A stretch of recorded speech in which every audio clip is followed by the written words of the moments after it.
In an exclusive interview with Guyana TV9 News, opposition-nominated GECOM Commissioner Vincent Alexander said that while he welcomes GECOM's new directive to ban the use of cell phones in the voting booth, he believes the restriction should have extended to a complete ban within the entire polling station. So there has been movement. I didn't get ultimately what I wanted. My ultimate position is simply somebody comes in, lodge their phone and go and vote. Simple. But to say they'll come in and you will tell them and then they will put the phone next to the, it's complicated. It's not necessary. Simple approach. Come in, rest your phone. It's only two people traversing.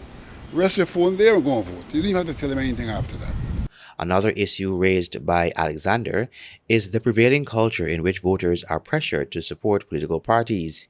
He emphasized that this undermines their ability to make independent decisions. Communities are enclaves, sometimes ethnic enclaves. You go to one village and from past results you see if there are 100 people vote, 99 vote for one party. On all sides, on all sides. Now in those communities, there's a tendency for people to be fearful, first of all, not to vote. Because if they don't vote with the booths that are set up, the community would know you didn't vote. Right? And so those people are kind of forced to go and vote. And secondly, if they go to vote, with a vote or two or three against the 99, the community has a way of kind of knowing that's the person who did that. So that environment still does not augur best for free and fair election. Answering the question of the move by the Forward Guyana Movement Party to take the Commission to court for allegedly excluding parties from appearing on the ballots for national elections in regions where they have not submitted a list of candidates. At least two political parties do not appear on ballots in at least 5 regions.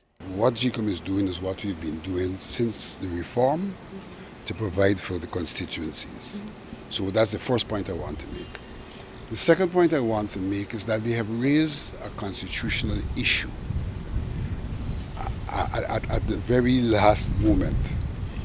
I think it's an issue that indeed needs some interrogation and a determination, but to have raised it at the very last moment creates some problems.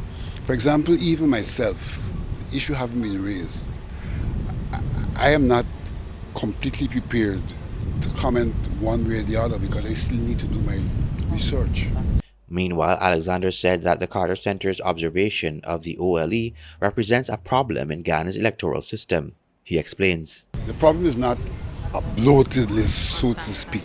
The problem is an unsanitized list because of the number of dead people who were legitimately registered but are still on the list.